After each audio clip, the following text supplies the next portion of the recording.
I, coming from a philosophical background, much more than a theological background, I'm not going to sort of like put my philosophical habits to the side. I'm going to continue to ask sort of difficult philosophical questions about doctrine, just trying to understand. And I think that actually ultimately deepens our faith. I've had that experience myself repeatedly, which is actually one of the main reasons why I like doing it so much. Then about the realist position, what I call the realist position, it is said that the body and blood of Christ are really present in the Eucharist. Okay, well, what does that mean? Sometimes it's put in terms of literality, that's literally present. Now, if let's say that you have a cousin at a Thanksgiving meal, or Thanksgiving is like the next day, and your cousin is on hand and says to your aunt, let's make a deep fried turkey this time. I've never had a deep fried turkey. And then the aunt refuses and wants to make it the old fashioned way. And then, the guy starts pouting and acting like a baby. And if your aunt says, well, you're just being a big baby, there's different things that could be meant by those words. But it's clearly your aunt doesn't mean them literally. Because if she meant them literally, well, there's actually several different things that could be meant by saying she meant the words literally. One would be he had transformed into a giant baby and was on the floor and crying and pouting and so forth. Doesn't mean that. Or he could be himself, but acting just like a baby would, being, babbling incoherently and crying and pouting and whatever babies do when they don't get their way. And,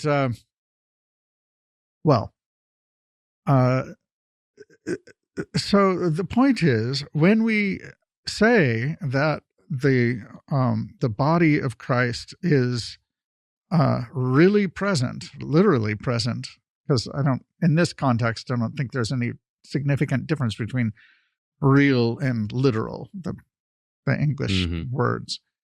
When we say that, then in what sense do we mean that it's really there?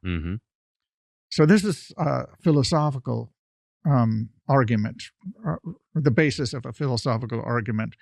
And then the argument goes like this. The only way for us to understand what it means to say that something is really human flesh is to say that in some physical way it resembles human flesh, in some physical way. Because if there's one thing that is true of human flesh, is that it's physical, and it's not some other characteristics about it that make it human flesh. Same with blood. So what is it about the transformed or properly prepared and blessed communion wafers and wine? Yeah. That what is it about them that is actually really human flesh and human blood? They don't have, if I were talking to a Catholic, of course, they would say the substance has changed, but the accidents which make them appear as they do still appear have not changed. All right. But the thing is, they still cannot explain what that means in terms of physicality. So, because all of the characteristics of some object that makes it make it human flesh. Our the Catholic position would put in the category of accidents, right? So I know you're not Catholic, so I don't have to talk about that. But the problem remains for Lutherans and Orthodox and Anglicans who don't like build up a metaphysical system. Yeah. Some at least will say that it's a holy mystery. Yeah, I think I think it's applied in kind of every one. Even the word sacrament, yes. Kind of even the word just implies a certain degree of mystery.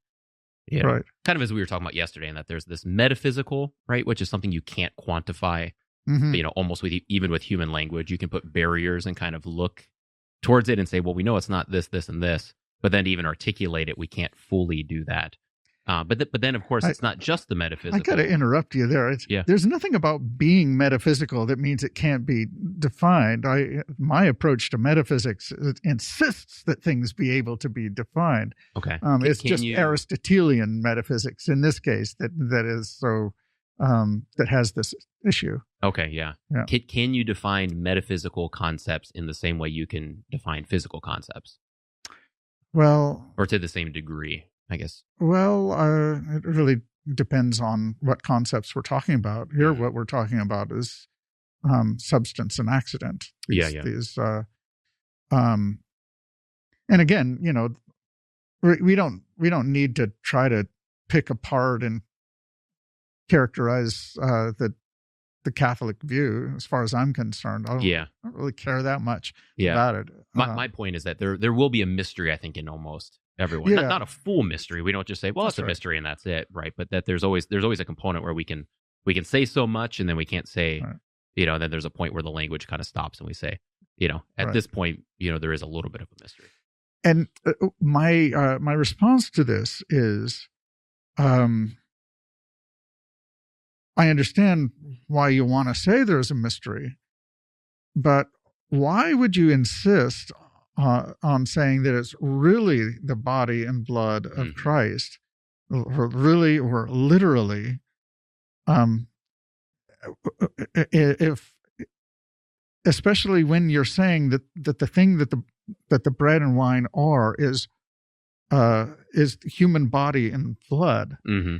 If you're saying they're really human body and blood, and then you say it's a holy mystery, then it's like you're asserting a position which you're immediately taking back. Should I jump? Should I start to jump in? Let me start. So there's, for you, but also just for the listener, like this will be a pretty long conversation. I suspect in that, kind of like, so for instance, yesterday you were talking about kind of the concept of God, right?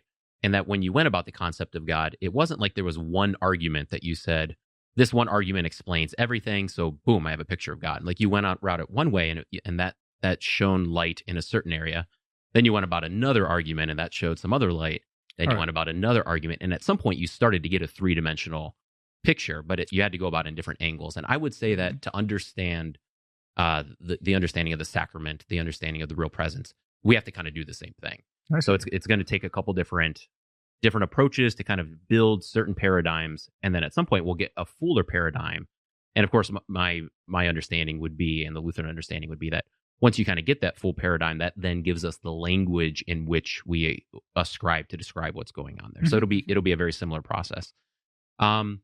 Maybe a good way to start isn't even so much an argument, but just some context that helps at least me process, right? So I think that the historical argument holds some weight for me, and it doesn't help us define, but I think it does help kind of set the stage, in that we see right off the bat from the earliest Christian writers, right? If you go back to like Irenaeus, or you go back to Polycarp, or you go back to, Ignatius, or you go back to, Augustine, or when you go back, there seems to be a not only a kind of unified way of describing, but also a unified emphasis, in that this seems to be kind of a pinnacle of the exercising of the Christian faith in the let's just start with those first 4 centuries, right?